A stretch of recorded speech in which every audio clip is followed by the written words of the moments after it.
السلام علیکم ورحمۃ اللہ وبرکاتہ۔ سبسکرائب کیجیے FB آصف یوٹیوب چینل کو اور بیل آئیکن کو پریس کرنا نہ بھولیں تاکہ ہر نئی ویڈیو کی نوٹیفیکیشن آپ تک پہنچتی رہے۔ السلام علیکم ورحمۃ اللہ وبرکاتہ۔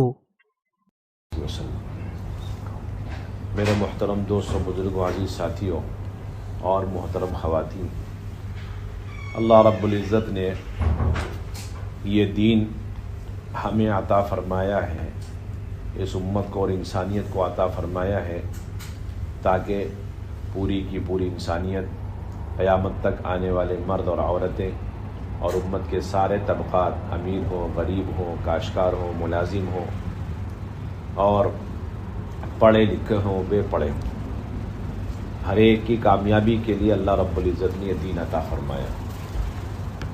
انسان کی کامیابی کا تعلق دنیا کے اندر پھیلے ہوئے نقشوں سے ہرگز نہیں ہے۔ یہ دنیا کے اندر، کائنات کے اندر جو کچھ بھی ہمیں مخلوقات نظر آ رہی اور شکلیں اور نقشے نظر آ رہے ہیں، ان سے کسی بھی انسان کا کسی بھی قسم کی کامیابی کا کوئی تعلق نہیں۔ انسان کی اپنی کامیابی دنیا اور آخرت کی، اس کا تعلق اللہ کے احکامات سے ہے۔ جو بندہ یا بندی اپنے اعضاء جوارح کو جتنا اللہ کے حکموں کے مطابق استعمال کرتا چلا جائے گا، اتنا اللہ تعالیٰ اسے کامیاب کرتے چلے جائیں گے، اور جو بندہ یا بندی اپنے آپ کو، اپنے اعضاء جوارح کو حکموں کے خلاف استعمال کرتا جائے گا، اللہ رب العزت اپنے ضابطے کے مطابق اسے ناکام کرتے چلے جائیں گے۔ یہ اللہ تعالیٰ کا ایسا ضابطہ ہے کامیابی اور ناکامی کا کہ اس کے اندر قیامت تک کوئی تبدیلی نہیں، اور یہ ضابطہ ہر ایک کے لیے برابر ہے، امیر، غریب، حاکم، محکوم، ہر ایک کے لیے، کیونکہ دین ہی کامیابی کا اصل ضابطہ ہے۔ اور دین پر چلنے کے لیے بعض کہتے ہیں کہ استعداد ہونی چاہیے۔ حضرت مولانا یوسف صاحب رحمۃ اللہ علیہ فرماتے تھے کہ ایک انسان کو انسان بنا کر اور اس کو اعضاء و جوارح اللہ نے دیا، چاہے ناقص ہو چاہے مکمل ہو، اور اس کو طاقت دے دی، قوت دے دی اور اس کو صلاحیت دے دی، اس سے بڑھ کر کوئی استعداد کی شرط نہیں۔ دین سب کے لیے برابر، اور دین پر چلنے کی جو استعداد اور صلاحیت، کیپیسٹی اللہ نے حاکم، محکوم، امیر، غریب، شہری، دیہاتی سب میں برابر سرابر رکھی۔ 2 آنکھیں ہیں، 2 کان ہیں، زبان ہے، دل ہے، 2 ہاتھ پاؤں ہیں، یہ اندر باہر کا جسم اور جسم کے اعضاء، اور پھر اس کے ساتھ یہ طاقت، قوت اور یہ زندگی اور یہ لمحے، یہ استعداد ہے۔ اور مقصد یہ زندگی، مقصد یہ دین ہے۔ فرماتے تھے کوئی آدمی جنگل میں ہے اور اپنے اعضاء جوارح کو حکموں پر استعمال کرتا جا رہا ہے تو اللہ رب العزت اسے جنگل میں اسے جیل میں رکھ کر اپنی قدرت سے کامیاب کرے۔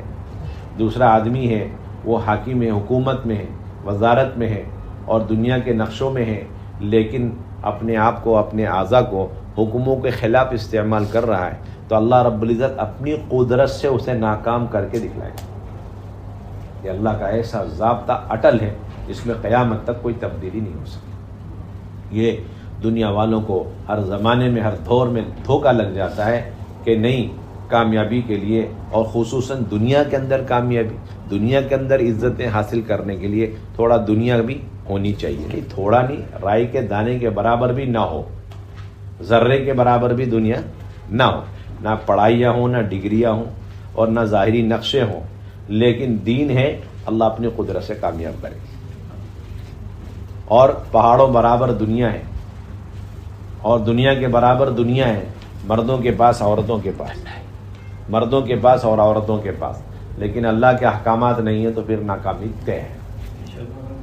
فرق کیا ہے؟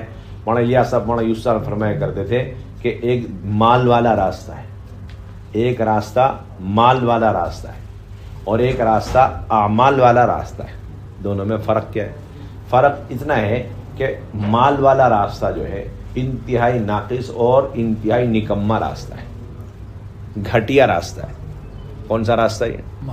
اور اس راستے میں جب آدمی چلتا ہے تو شروع میں کامیابیاں، عزتیں، سربلندیاں نظر آتی ہیں، اور جو ناکامی ہے بے دینی پر، وہ اللہ چھپا کے رکھتے ہیں، اللہ اس کو پورا موقع دیتے ہیں اور چھوٹ دیتے ہیں جب یہ بے دینی اور اللہ کی نافرمانی میں آگے بڑھتا چلا جاتا ہے اور اس کے اندر اسے اپنی کامیابی نظر آنے لگتی ہے یقینی طور پر، اور وہ اترانے لگتا ہے، تو اللہ رب العزت اچانک ناکامی والا راستہ اس کے سامنے کھول کے رکھتا ہے۔ یہ اللہ کا ضابطہ ہے۔ اس کے مقابلے میں جو دین پر چلتے تو شروع سے لے کر ان پر حالات آتے، مالی اعتبار سے، جانی اعتبار سے، گھریلو اعتبار سے، فائنانشیل اعتبار سے، حالات پر حالات، حالات پر حالات، ہر وقت دیکھیں گے دین پر چلنے والوں پر کچھ نہ کچھ حال ہوتا ہے۔ تو لوگ انہیں دیکھ کر کہتے ہیں کہ اس کا مطلب یہ ہے کہ دین پر چلنے والوں کے لیے جو کچھ وعدے ہیں وہ آخرت میں اگر دنیا میں ہوتے تو فوراً امیڈیٹلی کیا وہ فیسلٹی ملنی چاہیے، وہ مل نہیں رہے، تو کہتے ہیں کہ بھائی دنیا کے لیے دنیا اور آخرت کے لیے دین۔ یہ دھوکہ شیطان نے سب کو لگا رکھا ہے۔ اچھے اچھے لوگ جو اپنے آپ کو دیندار کہلاتے وہ بھی اس دھوکے میں مبتلا ہے۔ وہ دیکھتے نا حالات بالکل ہر وقت خراب، ہر وقت خراب، ہر وقت خراب، ہر وقت گھر میں ٹینشن، ہر وقت گھر کے اندر کچھ نہ کچھ۔ حالانکہ یہ اللہ کی طرف سے طے ہے، ایسی ہوگا۔ اعمال والے راستے میں شروع میں حالات ہی آئیں گی، اللہ کا ضابطہ ہے۔ اور جب آدمی چلتا رہتا ہے نا، گھستا رہتا ہے، پٹتا رہتا ہے، ذلتیں برداشت کرتا ہے، سب کی کڑوی کسیلی سنتا رہتا ہے اور چلتا ہی رہتا ہے اللہ کے وعدوں پر یقین کر کے، تو پھر اللہ رب العزت اس کے اخلاص، اس کی قربانی، اس کی استقامت اور اس کے مجاہدے پر اچانک کامیابی والا راستہ کھول کے اس کے سامنے رکھ دیتے ہیں۔ بات سمجھ میں آ رہی؟ جی جی۔ یہ مولانا یوسف صاحب کے بیانات کے اندر بہت تفصیل سے اسے سمجھاتے، تو فرماتے تھے کہ کسی نبی کی دعوت یہ نہیں تھی کہ اسباب چھوڑ دو، مال دولت چھوڑ دو، اپنی دنیا کے اسباب کو، چیزوں کو چھوڑ دو۔ کسی نبی کی دعوت یہ ہرگز نہیں، کیونکہ کامیابی کا جس طرح اس سے تعلق نہیں، ناکامی کا تعلق بھی اس سے نہیں۔ کامیابی کا تعلق بھی اسباب سے نہیں، اور کامیابی کا تعلق، ناکامی کا تعلق، دونوں کا تعلق اسباب سے نہیں، بلکہ اس کی اپنی کامیابی کا تعلق براہ راست اللہ کے احکامات سے۔ کس سے ہے؟ اللہ رب العزت کے احکامات سے ہے، نبی پاک علیہ الصلوۃ والسلام کے سنت طریقوں سے اس کا براہ راست تعلق ہے، اس لیے اس کے ساتھ کوئی جوڑ نہیں۔ اس لیے 24 گھنٹے کی زندگی میں یہ دیکھنا ہے کہ آدمی اللہ کے حکموں پر کتنا چل رہا ہے اور نبی پاک علیہ الصلوۃ والسلام کے طریقوں پر کتنا چل رہا ہے۔ تو پہلی بنیادی ہماری یہ ذمہ داری اللہ کے احکامات کو اپنانا اور اپنی زندگی کو اللہ کے احکامات پر اور احکامات کے مطابق چلانا۔ لمحہ لمحہ اللہ کے احکامات ہماری طرف متوجہ ہو رہے ہیں، مردوں کے اوپر بھی ہیں اور مستورات کے اوپر بھی۔ جس درجے میں دین پر چلنے میں کامیابی مردوں کے لیے ہے، اسی درجے میں خواتین کے لیے۔ ایسا نہیں ہے کہ بھئی مردوں کے لیے دین پر چلنا زیادہ ضروری اور مستورات کے لیے دین پر چلنا کم ضروری، یہ بات ہرگز نہیں۔ جتنا دین پر چلنے میں کامیابی کا وعدہ ایک مرد کے لیے، اتنا ہی دین پر چلنے میں کامیابی کا وعدہ خواتین کے لیے، دونوں کے لیے بالکل برابر، کوئی فرق نہیں ہے۔ تو اللہ کے احکامات کے اندر سب سے بنیادی حکم اور سب سے بنیادی جو اللہ کا فریضہ ہے وہ اللہ کے ذات عالی پر ایمان لانا ہے، اللہ کے ذات عالی کے یقین کو دل کے اندر اتارنا ہے۔ اسی کو مولانا یوسف صاحب رحمۃ اللہ علیہ فرمایا کرتے تھے کہ اس کلمے کا مقصد کیا ہے اور اس ایمان کا مقصد کیا ہے کہ جو کچھ شکلوں سے تمہیں ہوتا ہوا نظر آ رہا ہے، شکلیں اور شکلوں سے جو کچھ ہوتا ہوا نظر آ رہا ہے، آدمی اس کا انکار کرے کہ ان شکلوں سے اور شکلوں کے ذریعے سے جو کچھ بھی ہوتا ہوا نظر آ رہا ہے ان سے کچھ نہیں ہوتا، بلکہ کرنے والی ذات اللہ کی۔ آپ تمام چیزوں کو ان شکلوں سے ہٹا کر کے اس ذات کی طرف منسوب کرو جو شکلوں سے پاک ہے، جو نظر میں آنے والی نہیں، اور اپنی عقل سے ہم اس کا ادراک نہیں کر سکتے، اپنی عقلوں میں ہم اسے سوچ بھی نہیں سکتے۔ اس ذات کی طرف منسوب کرو جو شکلوں سے پاک ہے، اور فرماتے تھے ان شکلوں سے بھی وہی ہوگا جو اللہ تعالیٰ چاہے، اور ان شکلوں کے بغیر بھی وہی ہوگا جو اللہ رب العزت چاہتے۔ ان تمام شکلوں اور نقشوں کا اللہ کے یہاں موسیٰ علیہ السلام کی حیثیت، موسیٰ علیہ السلام کی لاٹھی سے بڑھ کر کوئی حیثیت نہیں کہ یہ لاٹھی ہے، کیوں کہ وہ اللہ کا امر ہے، اور اب یہ سانپ ہے کیوں، اژدہا بن گیا کیوں کہ وہ اللہ کا امر ہے۔ تو اللہ کا امر اصل ہے، نہ لاٹھی اصل ہے، نہ سانپ اصل ہے۔ کہ دنیا کے اندر جتنے بھی نقشے اور جتنی بھی شکلیں بنی بنائی ہمیں نظر آ رہی ہیں، ان سب کی حیثیت اللہ کے سامنے اور اللہ کے امر کے سامنے موسیٰ علیہ السلام کی لاٹھی کے اژدہا اور اژدہا کے لاٹھی بننے سے بڑھ کر اس کی کوئی حیثیت نہیں۔ آپ کو یہ کارخانے، فیکٹریاں، مال و دولت اور یہ ملک اور بڑی بڑی سلطنتیں نظر آ رہی، یہ سب اللہ کی نظر میں موسیٰ علیہ السلام کی لاٹھی، جب چاہیں اسے لاٹھی بنا دیں اور جب چاہے اسے کیا بنائیں، نقصان دینے والا اور ضرر پہنچانے والا ایک سانپ بنا دیں۔ اس کے اندر نفع یہ اللہ کے حکم سے، اس کے اندر نقصان اللہ کے حکم سے۔ سب سے پہلی ذمہ داری ہماری اللہ کے ذات عالی کا یقین دل کے اندر اتارا۔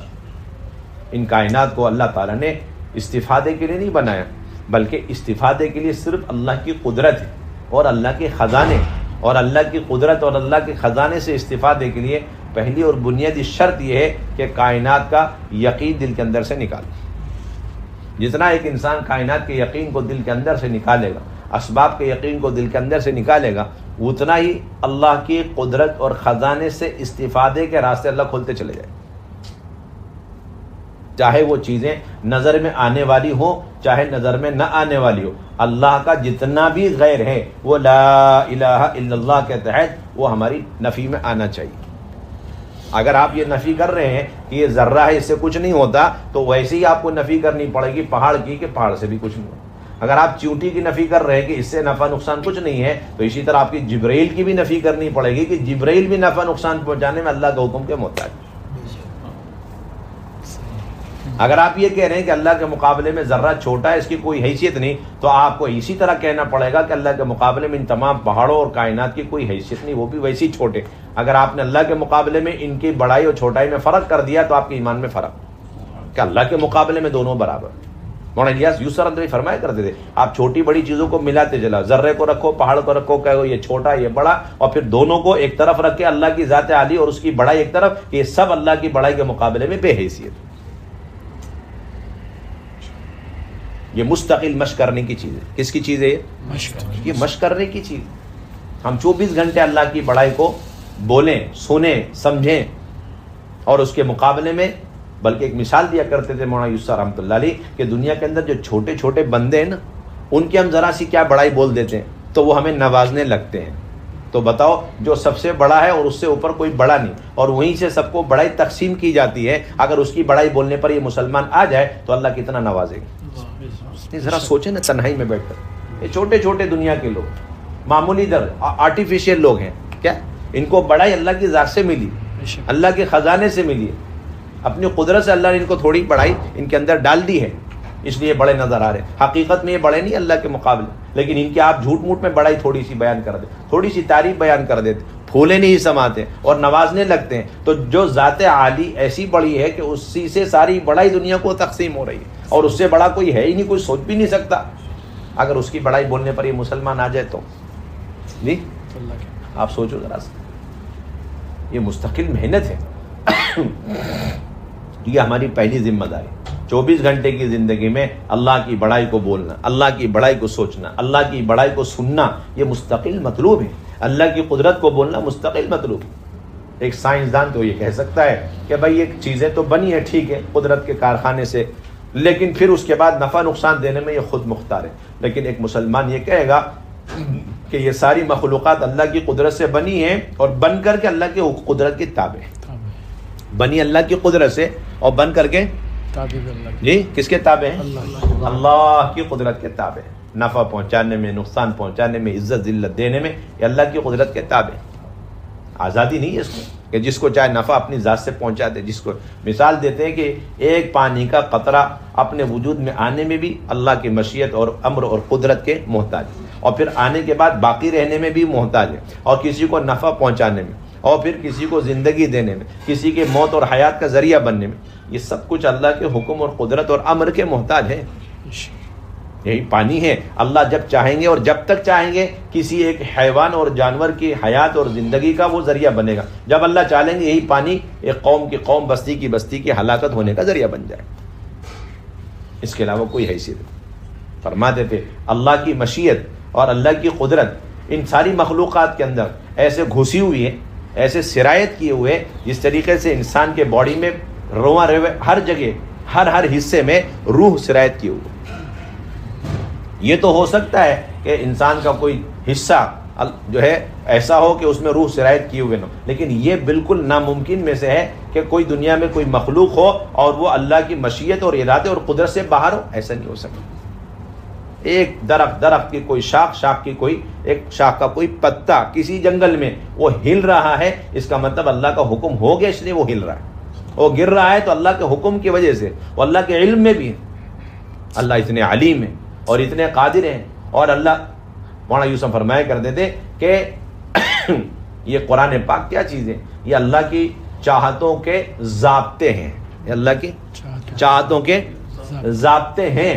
جب اللہ چاہتے ہیں تب عزت ملتی ہے، تو اللہ چاہ کب لیتے ہیں؟ اللہ چاہ لے ہمارے لیے عزت، اس کا ضابطہ ایمان ہے، اس کا ضابطہ ایمان۔ اللہ چاہ لے ہمارے لیے برکتوں کو، اس کا ضابطہ ایمان اور تقوی ہے۔ اللہ ہمارے لیے چاہ لے محبتوں کو، اور ساری مخلوق کے دل کے اندر اللہ محبت پیدا کر دے، تو اس کے لیے ضابطہ ایمان اور اعمال صالحہ ہے۔ اللہ ہماری مدد کرنے کو چاہ لے، ہماری مدد چاہ لے، اس کا ضابطہ بھی ایمان اور اعمال صالحہ ہے۔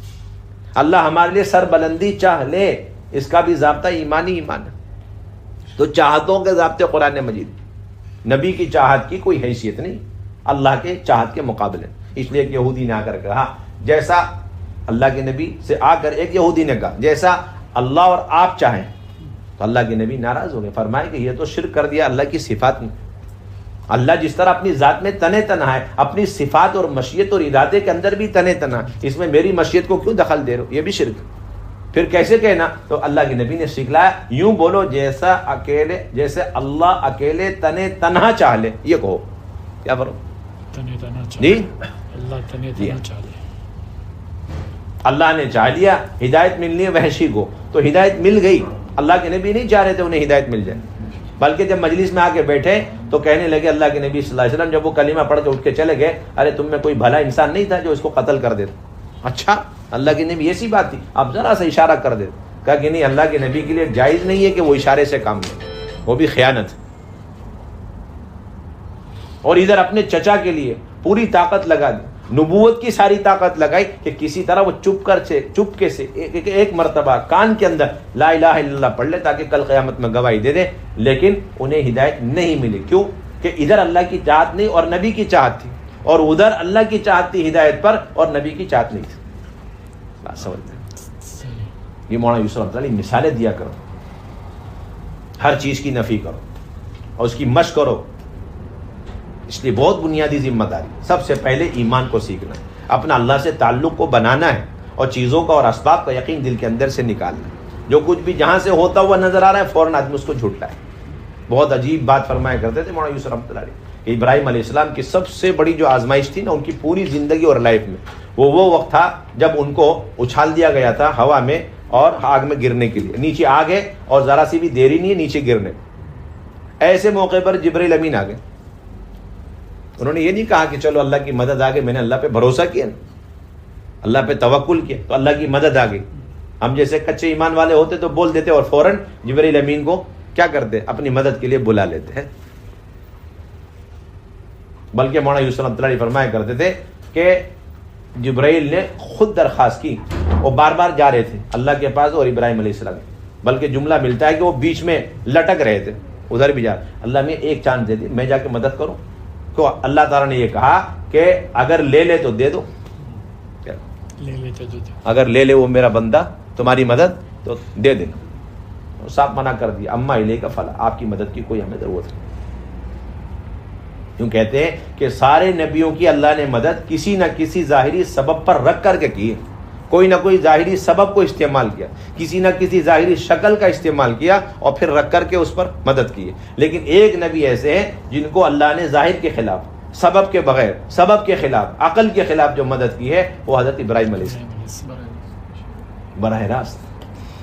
آپ کو بجھا بھی سکتے ہیں، یہ عقل کے خلاف مدد نہیں ہوتی، ظاہر کے خلاف مدد نہیں ہوتی، ہوا چلا دیتے، اسے کچھ بھی کرتے نہیں، وہ آگ کو آگ کی شکل میں رکھ کر کیوں ایسی مدد ہوئی کہ اس درجے میں ان کا ایمان پہنچ گیا۔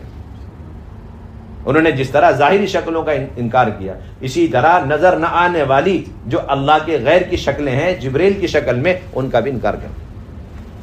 مولانا یوسف فرمایا کرتے تھے کلمہ لا الہ الا اللہ کے تحت جس طرح نظر میں آنے والی چیزوں کا انکار کرنا ہے جو اللہ کا غیر ہے، اسی طرح نظر میں جو نہ آنے والی مخلوقات ہے اور اللہ کا وہ غیر ہے اس کا بھی انکار برابر کرو، اس کا بھی انکار ادھر چیونٹی کا کرائے تو ادھر جبریل کا بھی کرو، ادھر چیونٹی کا انکار تو ادھر جبریل کا بھی انکار کرو.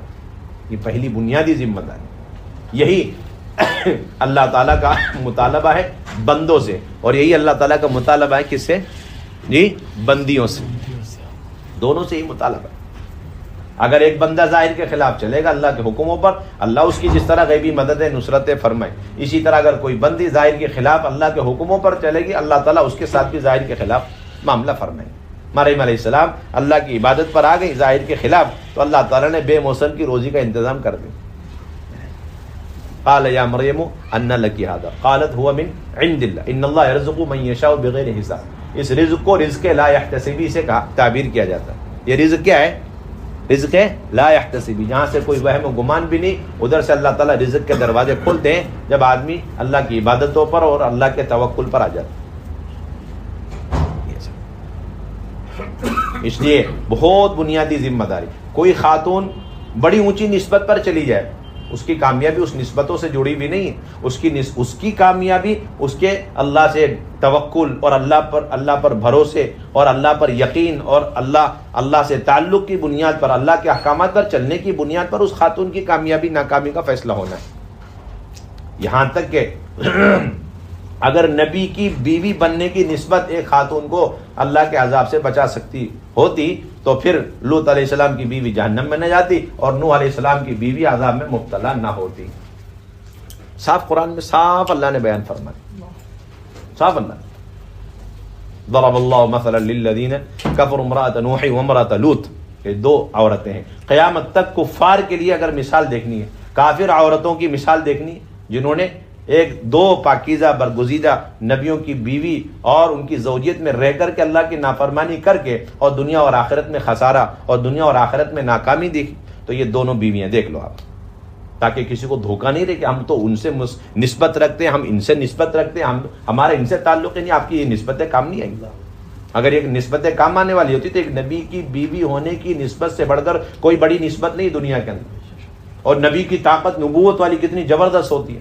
اللہ صاف فرما رہے ہیں یہ دونوں میرے برگزیدہ بندے اپنی دونوں بیویوں کو اپنی نبوت کی ساری طاقتیں لگا کے بچا نہیں سکتے. فلم یغنی عنہما من اللہ شیئا وقیل ادخلا النار مع الداخلین، دونوں کو آرڈر ہوا کہ جہنم میں داخل ہو جائے. اور اس کے مقابلے میں کوئی کتنا ظاہر، کوئی کتنا ہی جو ہے غلط نسبت والی زندگی گزار رہا ہو، یعنی ایک کافر کی کوئی بیوی بن جائے، کافر ظالم بادشاہ کی کوئی بیوی بن جائے، لیکن وہ اللہ کے حکموں پر ہو تو اللہ رب العزت اسے کامیاب کر کے رہے. فرعون کی بیوی آسیہ، اور وہ موسیٰ علیہ السلام پر ایمان لیا، موسیٰ علیہ السلام پر ایمان لیا. اللہ رب العزت نے اس خاتون کو ایمان والیوں کے لیے قیامت تک نمونے کے طور پر قرآن مجید میں بیان فرمایا. وضرب اللہ مثلا للذین آمنوا امرأة فرعون اذ قالت رب ابن لی عندک بیتا فی الجنہ ونجنی من فرعون وعملہ ونجنی من القوم الظالمین. قیامت تک حالانکہ ان کو چومیخا کیا گیا، یعنی ان کے دونوں ہاتھ میں دونوں پاؤں میں کیل ٹھوکے گئے اور طرح طرح کی اذیتیں دی گئی، لیکن جب انہیں یہ اذیت دی گئی تو اللہ رب العزت نے ان کے سامنے فوراً ان کا جنت کے اندر جو مقام مرتبہ وہ دکھلا دیا. کیا تھا؟ جس کی وجہ سے ان کو دنیا کی ساری تکلیفیں ہلکی محسوس ہونے لگی. اس لیے مولانا یہ فرمایا کرتے تھے کہ اللہ تعالیٰ اگر بندوں کو ان کی نیکیوں کا جو جنت میں ملنے والا بدلہ ہے اس کا سایہ بھی اگر ڈال دینا تو اسے بھی برداشت نہیں کر سکتے. اس کا سایہ، اس کی حقیقت کا تو تصور بھی نہیں کر سکتے. نیکیوں کا جو بدلہ آخرت میں ملنے والا ہے اس بدلے کا سایہ بھی ہم دنیا میں برداشت نہیں کر سکتے. ایسی ایسی نعمت آخرت تو ذرا سا ہلکا سا دکھلا دیا تمہارا یہ مقام مرتبہ ہے، تھوڑا صبر کرو، تو ساری تکلیفیں بھول گئی. تو یہ دو بندیاں ہیں، یہ نبیوں کی بیویاں اور یہ کافروں کی بیوی، یہ جو ہے آسیہ کافر کی بیوی. دونوں کا واقعہ اللہ نے قرآن مجید میں بیان کیا. اور ادھر اللہ رب العزت نے صاف طور پر فرما دیا، صاف طور پر نبی کی بیویوں کے لیے فرمایا یا نساء النبی لستن کاحد من النساء، اے نبی کی بیویوں تم عام عورتوں کی طرح نہیں، تمہارا بہت اونچا مقام مرتبہ ہے، تمہیں سید الانبیاء کی بیوی ہونے کا شرف حاصل. ان کی زوجیت میں ہونے کا شرف حاصل ہے، لیکن یاد رکھنا یہ نسبت تمہارے کام نہیں آئی، اچھی بات، بلکہ تمہیں تمہارا اپنا تقوی بچائے گا. تمہاری کامیابی تمہارے اپنے تقوی کی بلبوتے پر بنیاد پر ہے. تو اللہ تعالیٰ نے صاف فرمایا ان اتقیتن، کہ تقوی اختیار کرو تو پھر کامیابی کے راستے کھلیں. اور پھر تقوی کے اعمال بہت سارے تھے، ان میں شروعات جو اللہ نے فرمائی کہ تقوی کے یہ اعمال اختیار کرنے، اس میں پہلی جو شروعات فرمائی ہے جہاں سے تقوی کی بنیاد شروع ہوتی ہے اور ہر طرح کی فتنوں سے حفاظت ہوتی ہے، وہ چیز تھی پردہ. کون سی چیز؟ پردہ. اور پھر پردے کے اندر سب کو معلوم ہے کہ بھائی جسم کا، چہرے کا، لیکن بعض ایسی باریک چیزیں ہیں جو پردے کے حکم میں نہیں آتی، لیکن وہ بے پردگی کا پیش خیمہ اور بے پردگی کی بنیاد بنتی ہے، اور بے پردگی کی بنیاد پر جو فتنے وجود میں آتے ہیں اس کی بنیاد وہیں سے شروع ہوتی ہے. آواز کی حفاظت کرو. آج اچھے اچھے دیندار اسی میں مبتلا ہے. نہیں میرے تو بہت تعلقات ہیں اس کی بیوی سے، فون کر رہے ہیں، باتیں کر رہے ہیں. نہیں، آپ کو کوئی گنجائش نہیں، آپ تقوی کے خلاف چل رہے ہیں، آپ تقوی کے خلاف چل رہے ہیں. انہی تقیتن، اگر تم تقوی اختیار کرو تو پھر تمہارے لیے کامیابی نجات. اب اس میں کون کون سے اعمال؟ فلا تخضعن بالقول، کہ جب بات کرو تو اس کے اندر لچک اور وہ جو نسوانی نزاکتیں ہوتی ہے وہ آواز کے اندر پیدا مت کرو. لچک، آج تو اللہ معاف فرمائے کہ وہ لچک پیدا کرنے کی مشق کی جاتی ہے. یہ قرآن کے خلاف، تقوی کے خلاف، یاد رکھ لیں. بلکہ خصوصاً بات تو کرنی نہیں، نہ میرم سے، جب کرنے کی ضرورت پیش آ جائے تو پھر اس میں وہ نسوانی لچک پچک نہیں ہونی چاہیے، کڑکدار اور گرجدار انداز اختیار کرنا چاہیے. یہ تقوی والا عمل ہے. کون سا والا عمل ہے؟ ہاں، یہ تقوی والا عمل ہے.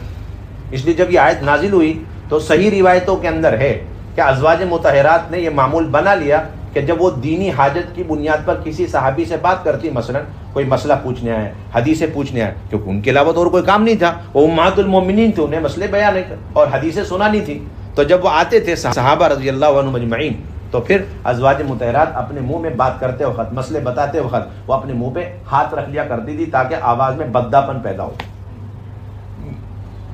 اور اس کے اندر جو نسوانی لچک ہوتی ہے جس سے کمزور دل والے کے اندر کوئی بیماری سرایت کر جائے وہ چیز ختم ہو جائے.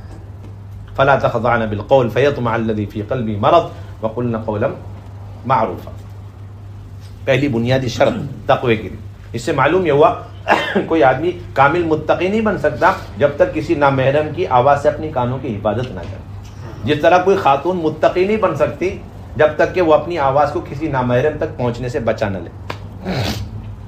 بات سمجھ میں آ رہی؟ ہاں. یہ باریک باریک تارے ہیں فتنوں کے، اس کا احساس تک بھی نہیں. اور شیطان نے تو اللہ معاف فرمائے ایسی پٹی پڑھا دی امت کے بعض طبقوں کو، ایسی پٹی پڑھا دی.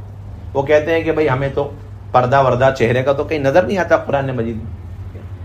تو حضرت تھانوی رحمۃ اللہ علیہ نے بہت پیارا سا ایک جواب دیا. حضرت نے فرمایا کہ قرآن مجید میں اللہ تعالیٰ نے حکم دیا ہے وَلَا يَضْرِبْنَ بِأَرْجُلِهِنَّ لِيُعْلَمَ مَا يُخْفِينَ مِنْ زِينَتِهِنَّ، کہ جب خواتین چلا کریں نا زمین پہ تو پھر پاؤں کو پٹک پٹک کے زمین پہ نہ چلیں، جس کی وجہ سے ان کے پاؤں میں جو پازے واضح ہے تو اس کی آواز نامحرم تک نہ پہنچ جائے. سمجھ میں نہیں آئی بات؟ چلیں تو بہت احتیاط کے ساتھ چلیں تاکہ ان کے چلنے کی آواز اور سرسراہٹ اور آواز تک، کیونکہ یہ بھی فتنے کا در ہے. تو حضرت فرماتے یہ تو جسم کا حصہ نہیں ہے بلکہ الگ ہونے والا ایک پارٹ ہے نا، اس کو اتار کے بھی آپ رکھ سکتے ہیں جب اس کی آواز فتنے کا ذریعہ بن سکتا. تو فرماتے کہ جو چہرہ ہے وہ خوبصورتی کا مظہر ہے، اگر اس کو ظاہر کریں تو بتاؤ کتنا بڑا فتنہ ہوگا. یہ قرآن کا اسلوب حکیم ہے کہ وہ ایک باریک سی چیز کی طرف پابندی لگا کر اس سے بڑا جو فتنے کا سبب ہو سکتا ہے اس پر خود بخود پابندی لگ جاتی ہے، اس کو بولنے تک کی ضرورت ہے. اب ایک باولا بے وقوف اور احمق آدمی ہوگا جو براہ راست قرآن پڑھے گا، ترجمے دیکھے گا اور وہ یہ کہے گا کہ بھائی ہمیں تو چہرے وہرے کے بند کرنے کا کہیں حکم نظر نہیں آتا ہے، ہم چلیں گے لیکن پاؤں سنبھال کے رکھیں گے، جب باتیں کریں گے تھوڑا آواز کو دبا کے رکھیں گے، لیکن چہرے کا تو ہمیں کہیں حکم نظر نہیں. تو یہ ایسی احمق ہے جیسے کوئی آدمی اپنے ماں باپ کو مار رہا ہے. اس سے پوچھا کہ بھائی کیوں تکلیف دے رہے ہو؟ ماں باپ کو تکلیف نہیں دینا چاہیے. تو وہ کہہ رہا ہے کہ قرآن مجید میں اللہ تعالیٰ نے یوں فرمایا ولا تقل لهما اف ولا تنهرهما، اپنے ماں باپ کو اف مت کہنا، ان کو جھڑکنا نہیں. اس کا تو حکم مجھے قرآن مجید میں ملتا ہے. اپنے ماں باپ کو مت مارو، اس کا حکم مجھے نہیں ملتا ہے، اس لیے میں ماروں گا تو صحیح لیکن اف نہیں بولوں گا کبھی بھی. وہ سمجھ میں آ رہی بات؟ میرے خیال سے سمجھ میں نہیں. اللہ کرے سمجھ میں آ جائے، اللہ کرے سمجھ میں آ جائے. نہیں. اس لیے کہتے ہیں علماء کرام سے پوچھ کر کے دین پر چلنا چاہیے. ہاں آپ خود اتنے ماشاءاللہ جانکاری رکھتے ہیں، معلومات رکھتے ہیں، اور ایک بیماری میں بہت دنوں سے عرصے سے مبتلا ہیں، اس کی دوائیں کتنی قسم کی، کون سی کمپنی کی اور کتنا MG سب کچھ جانتے ہیں، پھر بھی عین بیماری کے موقع پر آپ ڈاکٹر سے رابطہ ضرور کرتے ہیں. لیکن یہاں مسئلہ مسائل اور دین کا مسئلہ جب آ جاتا ہے ہم خود ہی عالم اور علامہ مفتی بن جاتے ہیں. اب ہمیں کوئی ضرورت نہیں پوچھنے والی. اور خصوصاً یہ موبائل اور آلات نے تو بالکل علماء کرام سے، مستورات کو تو چھوڑو، مردوں کو بھی کاٹ کے رکھا ہوا، اور سمجھتے ہیں الحمدللہ ان آلات کے آنے کی وجہ سے ہم علماء کرام اور ان کی مجلس و صحبتوں سے ہم مستغنی ہو گئے. نہیں، مستغنی نہیں ہوئے، آپ محروم ہو گئے. یہ صحیح جملہ ہے. مستغنی نہیں ہو سکتے، موت تک نہیں ہو سکتے، ہاں محروم ضرور ہو چکے. جب ان آلات کے آنے کے باوجود آج کی اس ٹیکنالوجی کے زمانے میں آپ ایک ڈاکٹر اس کی OPD سے محروم نہیں ہو، اس سے مستغنی نہیں ہو سکتے، تو آپ روحانی ٹریٹمنٹ کے سلسلے میں علماء کی مجلسوں اور ان کی صحبتوں اور پھر ان سے جا کے پوچھ کر کے مسئلے مسائل دین پوچھنے کے سلسلے میں آپ مستغنی کہاں سے ہو گئے؟ یہ تو شیطان نے دھوکہ لگایا اور اس میں سارے مسلمان مبتلا ہو گئے. بس تو پہلا حکم دیا تقوی کے اعتبار سے کیا؟ اپنے پردے. اس لیے حضرت تھانوی رحمۃ اللہ علیہ سے پوچھا گیا کہ اپنی جو چھوٹی چھوٹی بچیاں ہوتی ہیں ان کو کب سے پردے میں بٹھانے کا، تو انہوں نے بتایا کہ جو دو قسم کے ہوتے ہیں، ایک تو بالکل نامحرم میں دو قسم کے ہوتے ہیں، ایک اجنبی لوگ ہوتے ہیں، کیونکہ وہ اجنبی لوگوں سے تو اپنی بچیوں کو 6 سال کے اندر چھپانا شروع کر دو. کب فرما رہے ہیں؟ 80-90 سال پہلے فرمایا حضرت تھانوی رحمۃ اللہ. کیا تھا فتنوں کا دور، آپ بتائیے. جو 6 سال کی بچی ہوتے ہیں انہیں جو اجنبی لوگ ہوتے ہیں نا، نامحرم میں جو اجنبی خونی رشتہ دار نہیں، اجنبی، ان سے تو 6 سال کے اندر چھپا کے بٹھانا شروع کر. اور پھر جب 9 سال کی ہو جائیں بچیاں، تب تو جو اپنے خاندان کے اندر جو نامحرم ہے ان سے بھی انہیں پردے میں بٹھانا شروع کر. اور فرماتے تھے جب تک شادی نہ ہو جائے تو ان کو سیدھے سادے کپڑا پہناؤ، ان کو بھڑکیلے کپڑے بھی مت پہناؤ. اور آج ہم ساری حسرتیں اور ساری خواہشات پوری کر لیتے ہیں کہ بھائی یہ شادی ہو جائے گی، پتہ نہیں کیا کرے گی، کیسی زندگی ہوگی، چلو بھائی ہر طرح کی فیسلٹی دے کے، مکمل آزادی دے کر کے ایک آزاد عورت بنا کے اس کو تیار کر دو، تاکہ وہ جب کسی کا بہو بن کے جائے تو پھر ہمیشہ کہتی رہے ہمارے ماں باپ نے تو کبھی اف بھی نہیں کرا، آپ تو اتنی پابندی لگا رہے. کو سمجھ میں آ رہی بات؟ ہاں، یہ ساری بیماریاں اچھی طرح ہم پیکیج بنا کر کے بچوں کو دے کر کے سسرال روانہ کریں اور جا کر کے ان کی زندگیاں برباد ہوتی. حضرت عائشہ رضی اللہ تعالیٰ عنہ کے پاس ان کی بھتیجی آئی، بھائی کی بیٹی بھتیجی آئی تو دیکھا چھوٹی سی بچی اور دوپٹہ ایسا پہن رکھا تھا کہ اس سے اس بچی کے بال نظر آ رہے. تو اماں عائشہ نے کوئی نرمی نہیں برتی، کھڑی ہوئی بہت غصے سے آگ بگولا اور پھر اس دوپٹے کو 2 حصوں میں پھاڑ دیا. اور پھر اس کے بعد ایک صندوق اور سوٹ کیس میں سے ایک دبیز اور موٹا دوپٹہ نکال کر لا کے اسے اڑا دیا اور کہنے لگے کہ صدیق اکبر کے خاندان کے لیے اس قسم کے دوپٹوں کی کہاں گنجائش ہے. اور آج آپ کو دوپٹہ مت پہناؤ یہ تو نہیں کہیں گے، لیکن آپ کو ایسے دوپٹے یہود و نصارہ نے پہنا دیے ہے کہ اس کا پہننا نہ پہننا دونوں برابر. اس کو 4 لپیٹے میں لپیٹ کر بھی آپ پہنا دو تب بھی سارے بال نظر آتے، اور ہمیں پتہ ہی نہیں ان چیزوں کو. یہ سب سے پہلی بنیادی بات. وقرن فی بیوتکن، اور آگے یہ حکم دیا کہ اپنے گھروں میں رہو، گھر سے باہر نہ نکلا کرو. ولا تبرجن تبرج الجاہلیۃ الاولی، جس طرح زمانی جاہلیت میں عورتیں بناؤ سنگار کر کے باہر نکلا کرتی تھی اس طرح مت نکلو. ہاں کوئی دینی ضرورت پیش آ جاتی ہے، کوئی دینی ضرورت اور حاجت پیش آ جاتی ہے تو اس موقع پر پھر آپ کو پورے احتیاط کے ساتھ، مکمل پردے کے اہتمام کے ساتھ، پھر اپنے محرموں کے ساتھ جانے کی پوری اجازت. اور پھر آگے حکم دیا واقیمن الصلاۃ، نمازیں قائم رکھو گھروں کے اندر، 5 وقتی نماز ہر خاتون کے ذمہ. اب تک جو نماز چھوٹی اس کی قضاء عمری کرنی، اور نماز کو قائم کرنے کا حکم دیا جس طرح مردوں کو نماز قائم کرنے کا حکم دیا. تو نماز پڑھنا الگ چیز ہے، نماز کو قائم کرنا الگ چیز ہے. نماز پڑھنی الگ چیز ہے اور قائم کرنا الگ چیز ہے. نماز کو قائم کرنے کے لیے نماز کا اندر بھی صحیح ہو، نماز کا باہر بھی صحیح، دھیان کے ساتھ، صفت احسان کے ساتھ نماز. ان تعبد اللہ کانک تراہ فإن لم تکن تراہ فإنہ یراک. اور پھر مسائل کی روشنی میں نماز کو پڑھنے کا اہتمام، اچھی طریقے سے وضو کرنے کا اہتمام کیا جائے. اور پھر لمبا رکوع، لمبا قیام، لمبا سجدہ. اور پھر نماز کے بعد اللہ سے اپنی حاجتوں کو مانگنا، ابن مسعود رضی اللہ تعالیٰ فرماتے ہیں ارفعوا حوائجکم من المکتوبات، اپنی حاجتوں کو فرض نمازوں کے لیے اٹھا کے رکھو. جس طریقے سے ہم کوئی گھر کی ضرورت کو فلاں دکان، فلاں ڈسپینسری اور فلاں کمپنی پورا کان کھل جائے گا تب ہم کہ نہیں، اس طرح آپ اپنی حاجت ذرا رک جائیں. ابھی عصر کا وقت، ظہر کا وقت آ رہا ہے، انشاءاللہ نماز پڑھ کے اس خزانے سے لیں گے جہاں کوئی کمی نہیں. وہ کیسے دے گا، کس طرح دے گا، کتنی کوانٹٹی، کیسی کوالٹی ہم سوچ بھی نہیں سکتے. اپنی نماز کی کوالٹی اچھی کرو تو اللہ کی طرف سے انشاءاللہ داد و دہش کی کوالٹی بھی اچھی ہوگی. اللہ کرے اس رخ پر آ جائیں ہم بھی اور ہماری خواتین بھی. اسی کی تو ساری محنت ہے کہ جو ضرورت پیش آ جائے نہ اپنے شوہر کو ٹوکنا روکنا، نہ انہیں تانے طنز دینا جی، اور نہ یہ کہ اگر آپ نہیں آ رہے باہر کے سامان تو میں جا رہی ہوں. یہ کوئی چیز نہیں آپ کے لیے اللہ نے بے پاس کریڈٹ کارڈ دے رکھا، 2 رکعت نماز اور اپنا جو ہے کیا. آج کل تو صلاۃ الحاجت بھی ختم ہو گئی. آج کل تو جماعت میں بھی جاتے ہیں، وہ ایک چھوٹا سا گتا لے لیا جی، اور جہاں جماعت پہنچ گئی تو مشورہ ہونے کے بعد نماز دعا بعد میں، پہلے درجے میں جاؤ سب سے بڑا خدا بینک کہاں ہے جا کے دیکھ کر کے آؤ، تاکہ بر وقت ضرورت پڑ جائے تو فوراً وہاں چلے. وہ تو پرانا زمانہ تھا صلاۃ الحاجت وغیرہ. اب تو سہولتوں کا زمانہ، یہی میں نے عرض کیا نحوست کا زمانہ. جتنے بھی اسباب ٹیکنالوجی سب اللہ سے کاٹنے کے. یہ ساری ٹیکنالوجی کیا ہے حضرت جی؟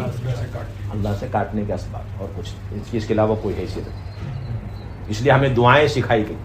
ذرا سی بادل کی گرج ہو جائے فوراً یہ دعا پڑھو، سورج گرہن ہو جائے، چاند گرہن ہو جائے فوراً نماز کی طرف لپکو، اور ذرا سی آندھی اور طوفان تیز تو فوراً نماز کی طرف. اس وقت تک واپس نہیں آنا جب تک یہ حالات عالم صحیح نہ ہو جائے. یہ تو مسلمان کا عقیدہ ہے. اور جو کافر غیر ہیں ان کا عقیدہ یہ کہ جو تغیرات پیدا ہو رہے ہیں عالم کے اندر، اس تغیر کا سبب کوئی نہ کوئی اور سبب ہے دنیا کے اندر. یہ حالات کائنات کے اندر جو تغیر ہے اس کا تعلق کسی نہ کسی کائنات کے ایک اور ادر تھنگس اور ادر چیز کے ساتھ ہے. اب یہ تو ادھر ریسرچ میں رہتے ہیں، کون؟ یہ جدید ٹیکنالوجی والے ہوتے ہیں نا، وہ اس ریسرچ میں رہتے ہیں، اور انبیاء علیہ السلام اس کی صحیح عدت جانتے ہیں کہ اللہ کے امر کی وجہ سے ہوا، آندھی، طوفان ہے، فوراً نماز کی طرف. تو یہ ریسرچ میں ہے اور انبیاء نماز کی طرف. بس یہ مومن میں اور غیر میں فرق ہے. اس لیے بہت پیاری بات بتائی مولانا یوسف رحمۃ اللہ علیہ نے کہ غیر تو عالم کے اندر گم ہے، آفاق کے اندر گم ہے، اور عالم اور آفاق مسلمان کے اندر گم ہے. کہاں گم ہے؟ اس کے اندر ہی گم ہے. عجیب بات. فرماتے تھے کہ ایک چاند سورج گرہن کو کنٹرول کرنے کا جو اللہ تعالیٰ نے ریموٹ دیا نا، 2 رکعت نماز، فوراً چاند گرہن سورج گرہن لگ جاؤ، بس اللہ تعالیٰ فوراً ٹھیک کر دے. وہ اللہ کی ناراضگی کی علامت ہے. اس کی علامت ہے اللہ کی ناراضگی کی علامت ہے. سارا نظام کائنات جو کچھ اس کو ٹھیک کرنے کے لیے 2 رکعت نماز، صلاۃ الحاجت پڑھو، صلاۃ الاستسقاء پڑھو. ہر موقع پر خوشی ہے تب نماز، اور غمی ہے تب نماز، اچھے حالات تب نماز اور برے حالات تب نماز، کیونکہ اچھا برا سب اللہ کے امر اور حکم کی وجہ سے. اصولی بات.